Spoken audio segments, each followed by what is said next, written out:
sumamente importante el aporte del profesor Arturo de Fers.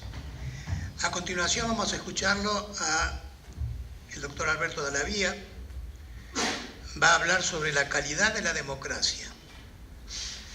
El académico Dallavia es abogado, egresado de la Universidad de Buenos Aires, con 2 doctorados, uno en Derecho Constitucional y otro en Derecho con Ciencia Política en el Centro de Estudios Constitucionales de Madrid, en la Universidad Complutense.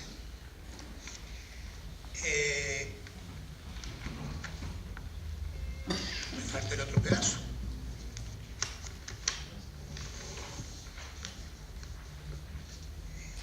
Alberto Dallavia es director honorario del Instituto de Ciencia Política y Constitucional de la Sociedad Científica Argentina y es consejero titular del Consejo Argentino para las Relaciones Internacionales. Es autor de más de 20 libros y de más de 200 artículos publicados en temas de derecho constitucional y en ciencia política, y es profesor titular de Derecho Constitucional en la Facultad de Derecho de la Universidad de Buenos Aires. Premio CONEX en Derecho Constitucional. Muchas gracias a la Academia por invitarme a participar en este panel, donde aprendí mucho de política internacional. Espero no desentonar, porque voy a hablar de la democracia, pero creo que de alguna manera el estado de la democracia puede ser un nexo entre lo que acá se ha tratado y lo que se trató antes. Mi punto de partida para esta reflexión son algunos hechos que ocurrieron el año pasado, sobre el principio del año. El Brexit inglés, el referéndum sobre la independencia de Cataluña, el referéndum sobre Escocia, la reforma constitucional de Italia y la consulta sobre los acuerdos de paz en Colombia. Todas estas cuestiones me llevan a una reflexión entre la democracia representativa y la democracia participativa.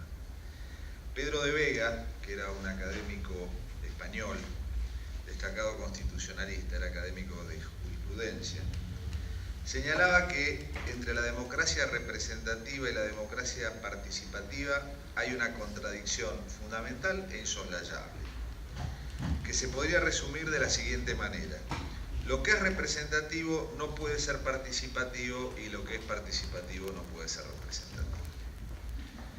Nuestra Constitución argentina sigue manteniendo el artículo 22, que dice: el pueblo no delibera ni gobierna sino a través de sus representantes y autoridades creadas por esta Constitución.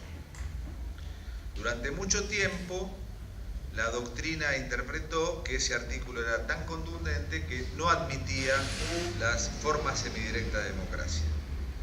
Cuando Alfonsín, en el 83, recuperada la democracia, llama a una consulta popular por el canal de Beagle, esa consulta tuvo que ser no vinculante.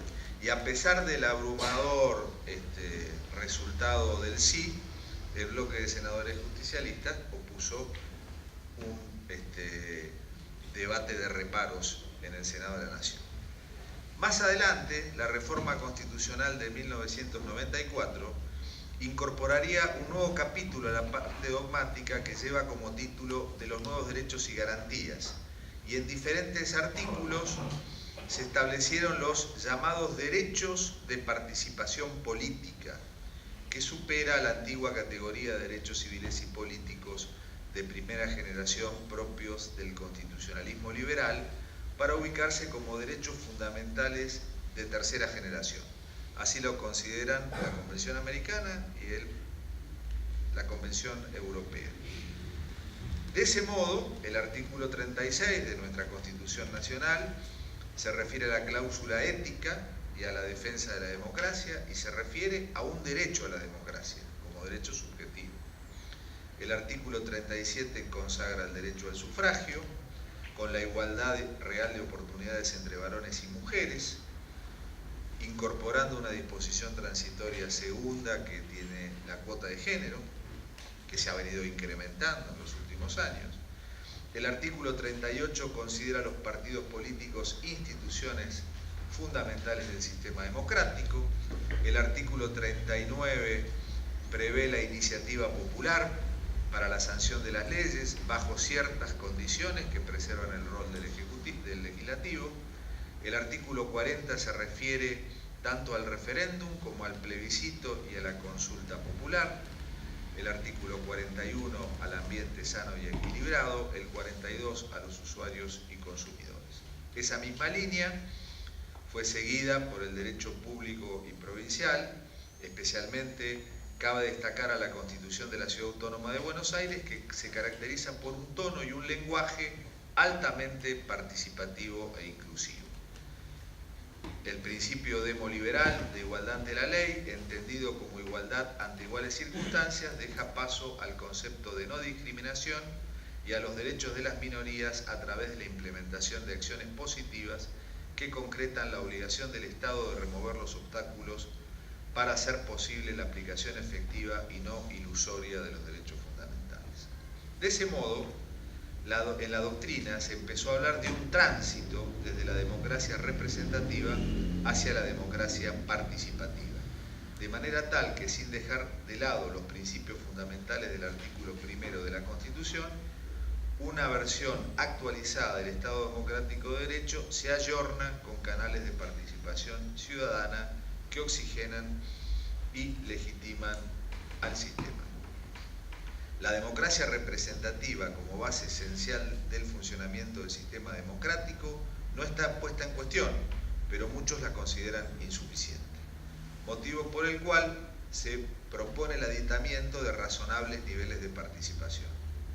En el sistema europeo de protección de los derechos humanos, la exigencia de un orden público democrático forma parte de las bases esenciales del sistema, al igual que ocurre en el ámbito del sistema interamericano.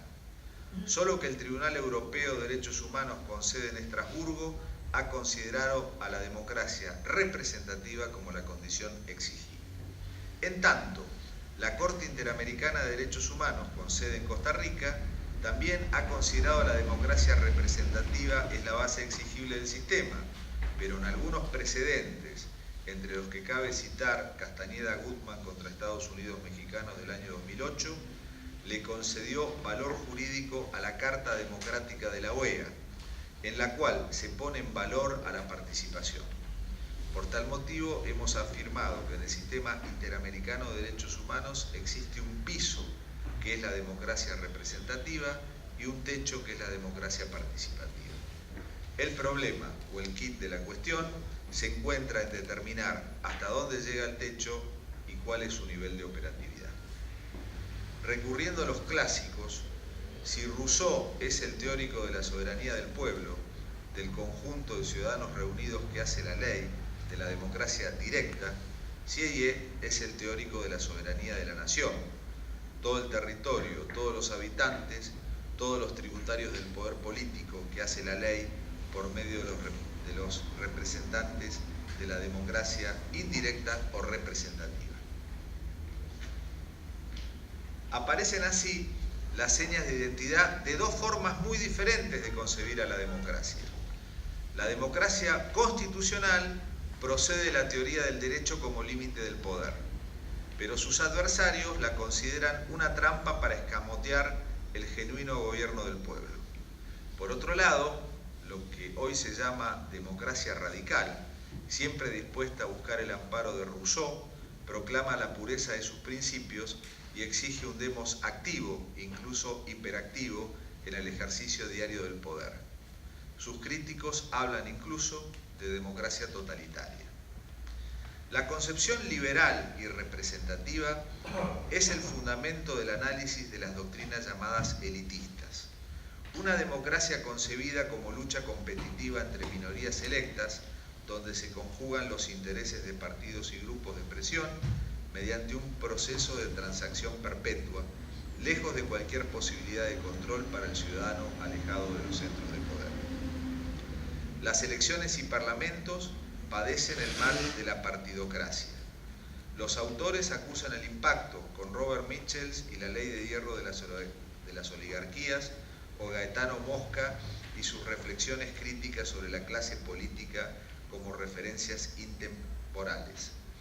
Como describiera un importante estudio de García Pelayo, el estado de partidos desplazó materialmente a la doctrina liberal de la representación. A esta se agrega ahora también la crisis de los propios partidos. Las constituciones mantienen como dogma de fe la prohibición del mandato imperativo. El escaño pertenece al representante y no a su grupo político. Seguimos anclados en el célebre discurso de Burke a los electores de Bristol. En teoría, el representante actúa y quiere por la nación y no descubre o actualiza una voluntad preexistente. La representación, en rigor, crea la voluntad nacional. He aquí el sustrato de la Constitución como idea, como forma, como tipo ideal, según nos guste más una u otra tradición intelectual. Poco o nada que ver con las sociedades heterogéneas, incapaces de definir su propio demos. Más aún, dispersas, fragmentadas o deconstruidas al modo posmoderno, ajenas a las referencias comunes, salvo los falsos ídolos que construyen algunos nacionalismos de vía estrecha y las democracias populares, que son populismos pero no democracias, como lo demuestra la realidad de Venezuela. Hay un cierto background subyacente en las críticas a la democracia representativa, secuela de una educación contraria a las libertades formales y burguesas, opuestas a las libertades materiales y proletarias. Después de la caída del muro de Berlín y de la crisis mundial del bloque soviético, no es lo mismo reconocer honestamente el fracaso del socialismo real que otorgar la razón a la democracia capitalista tantas veces denigrada. De allí que la representación sea considerada un artilugio engañoso.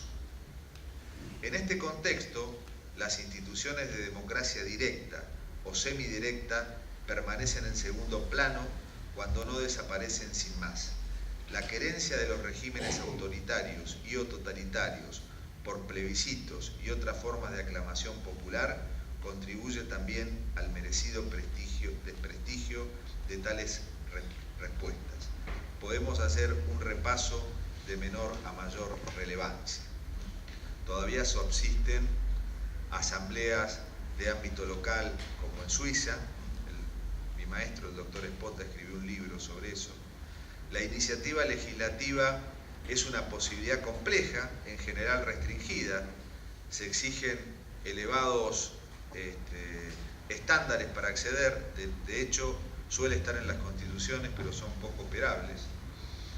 El referéndum y la consulta suelen ser utilizados, pero la expresión plebiscito está mal vista, genera niveles de escepticismo al tener que dar respuestas tajantes a problemas complejos, como ha ocurrido en las consultas que mencionábamos recién.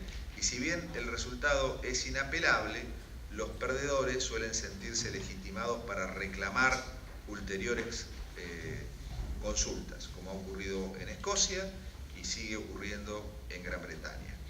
Si los ciudadanos dicen no, como ocurrió en Francia y en Holanda sobre el proyecto de Constitución Europea, provocan el desconcierto y la parálisis temporal del proceso político y tecnocrático, como también se verificó recientemente en la consulta por los acuerdos de paz de Colombia.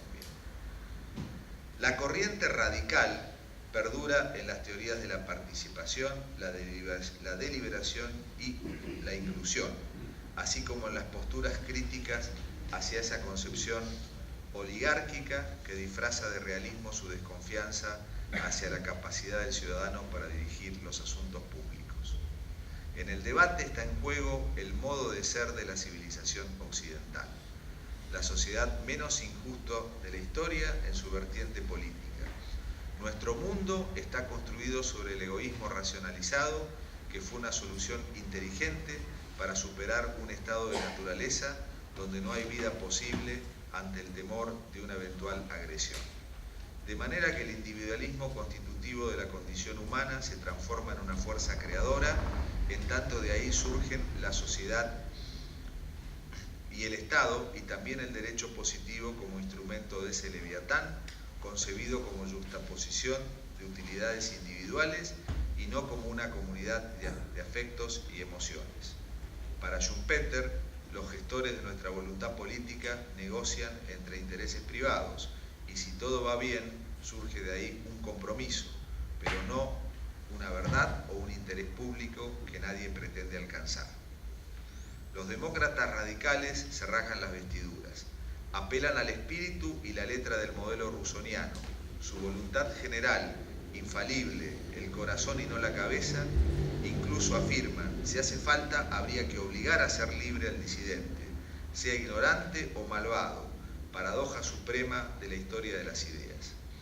Los intereses son siempre turbios y no se trata de negociar, sino de encontrar una solución justa. Tanto mejor si estamos cubiertos por el velo de la ignorancia de Rawls y situados en la posición ideal del debate al modo de Habermas. Las doctrinas que exigen una democracia fuerte, con Benjamin Barber como autor de referencia, culpan al liberalismo de la mala calidad de nuestras democracias, pero peor todavía si lo califican de neoliberalismo, ideología de la globalización implacable y del egoísmo insaciable. Se habla de democracia sin ciudadanos, pero también de ciudadanos sin democracia. Algunos creen que la solución pasa por más democracia y menos liberalismo, entendiendo que los liberales y su democracia minimalista magnifican el comercio y desprecian la virtud cívica, una suerte de arete adaptada al gusto posmoderno y por ello líquida, fragmentada y débil. La exigencia de una repolitización o retorno a la política se identifica con las mejores cualidades del ser humano. Algunos pasos siguientes resultan preocupantes, como por ejemplo la guerra doctrinal frente a las instituciones contramayoritarias y en concreto frente a la justicia constitucional en sus diferentes modelos. Dicen que ninguna constitución debe limitar el derecho absoluto de la gente a decidir según su libérrima voluntad, de manera que cualquier institución llamada a guardar la diferencia entre poder constituyente y poderes constituidos resulta sospechosa. Yendo al extremo aparece la indignación al modo del panfleto de los indignados de Stefan Hesse. Conviene evitar posturas maximalistas. Facilitar la acción de quienes deseen participar enriquece el funcionamiento de las instituciones y un barniz de deliberación contribuye a la civilización política. Es muy razonable que las decisiones se tomen previo debate de argumentos, escuchando a los mejores. Los clásicos decían que la ley es suma de razón y voluntad, y sabemos que la voluntad impone su fuerza irresistible. Si bien la democracia está sujeta a limitación temporal, a revisión periódica y también a crítica permanente. Todavía merece la pena luchar por los principios ilustrados y de hecho unas cuantas propuestas de origen republicano merecen ser atendidas para aliviar el partidismo a ultranza. Listas abiertas, primarias, transparencia, gobierno abierto, limitación de mandatos, accountability y responsiveness son pasos en la buena dirección. Sea como fuere, la preocupación doctrinal acerca de la calidad de la democracia merece sinceros elogios porque bajo un nombre respetable se ocultan múltiples trampas y acechanzas. Con un nivel mínimo de exigencia hacen falta al menos los requisitos siguientes: constitución genuina y no puramente nominal, Estado de Derecho servido por jueces independientes, pluralismo político con libertades suficientes para ejercer la oposición, medios de comunicación capaces de criticar al poder sin sufrir por ello consecuencias irreparables. En fin, un cierto grado de poliarquía, según el concepto famoso de Robert Dahl, antídoto insuperable frente al totalitarismo y el despotismo. Si tengo un poquito más de tiempo, quisiera referirme a las alternativas que suelen presentarse a la democracia participativa, a la democracia representativa, perdón. La democracia participativa tiene su origen doctrinal en los años 60, pero su explosión teórica y práctica puede situarse en los últimos 15 años. Se plantea con frecuencia como un complemento voluntarista de la representación mediante la creación de espacios abiertos a disposición de ciudadanos motivados con argumentos reiterativos de protagonismo de la sociedad civil en instituciones bien diseñadas. Como producto de la llamada democracia participativa suelen señalarse los jurados populares, los town meetings o las formas de presupuesto participativo iniciado en Porto Alegre en Brasil y seguida inclusive en varios municipios. También las formas de ciberdemocracia tan difundidas por lo que acá se habló de las formas de comunicación a través de Twitter o Internet. La pregunta es si llegará la e-democracy. Ofrece sin dudas ventajas a la transparencia, aunque el gobierno abierto y la transparencia son claves para fomentar la participación y abrir ventanas, pero todavía no generan una alternativa a la democracia clásica. La democracia deliberativa es otra forma que atrae mucho en los ambientes académicos.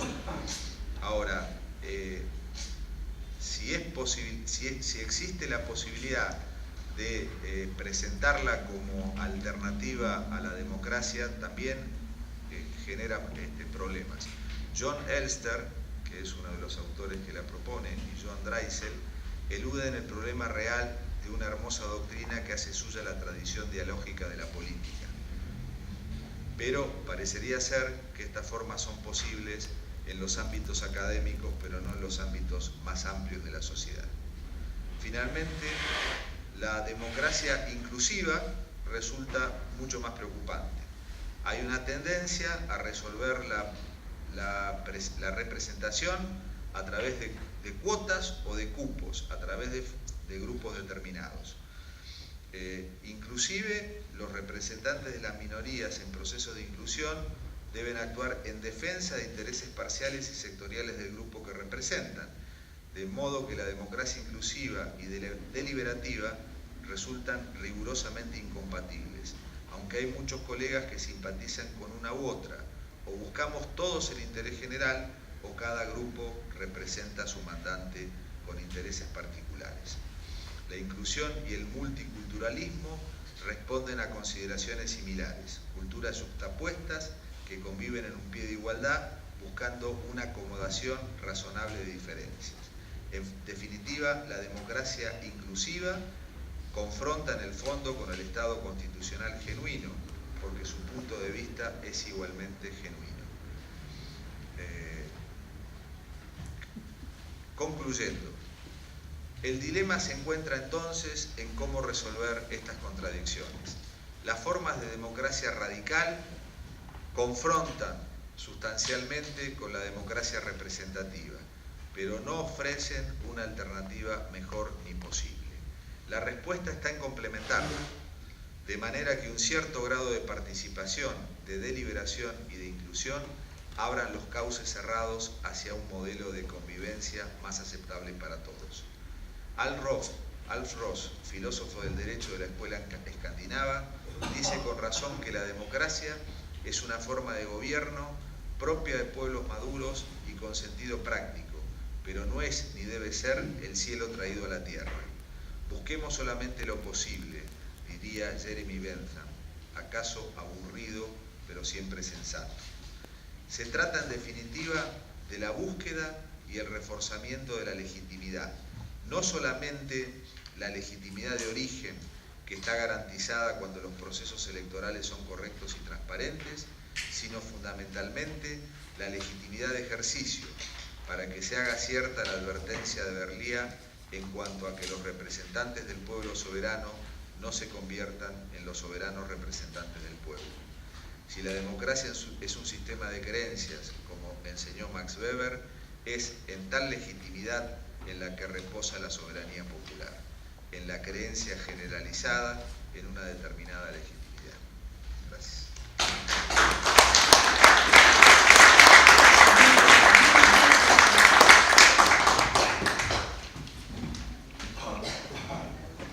Bueno, muchas gracias a los 4 participantes de este tiempo. Mientras los escuchaba, pensaba que si en algún momento tuvimos un resto de soberbia pensando que teníamos todas las respuestas, este panel nos ha demostrado que nos han generado nuevas preguntas y nuevas incertidumbres acerca del futuro al que tenemos que dar respuesta.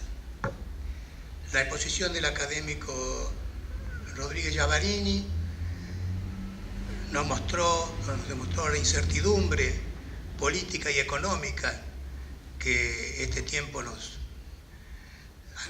desafía, el retroceso del multilateralismo y un elemento alentador,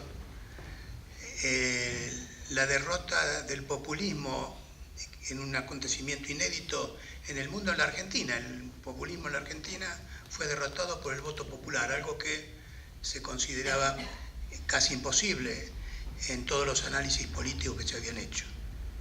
Veremos si este triunfo es definitivo. Con el aporte del académico Rosendo Fraga vimos los riesgos que teníamos que enfrentar, el populismo, la incertidumbre política que puede llevar hasta la posibilidad de una guerra, de la mano de los nuevos nacionalismos que están apareciendo y esta constante de la desigualdad que nos motiva para imaginar nuevas soluciones. Un hecho significativo es el populismo, el nacimiento del populismo entre los países anglosajones, cosa que parecía impensable hasta hace poco tiempo, y luego también en América Latina la decadencia de la política tradicional y de los partidos políticos tradicionales. La nueva Guerra Fría, preocupante, sobre todo porque la Guerra Fría que conocimos fue fría para las grandes potencias, pero en los países marginales la Guerra Fría no fue fría, fue una guerra caliente, con un costo de sangre en muchos países. Así que la advertencia sobre una posible Segunda Guerra Fría la debemos tener y tomar muy en cuenta. También un aporte significativo de la exposición del académico fue la presencia de las Fuerzas Armadas como sostén de los regímenes populistas. Esto es un elemento también que vale la pena considerar. Y finalmente el académico de la Vía nos hizo todo un análisis muy completo sobre la problemática y los riesgos que enfrentan la democracia en general.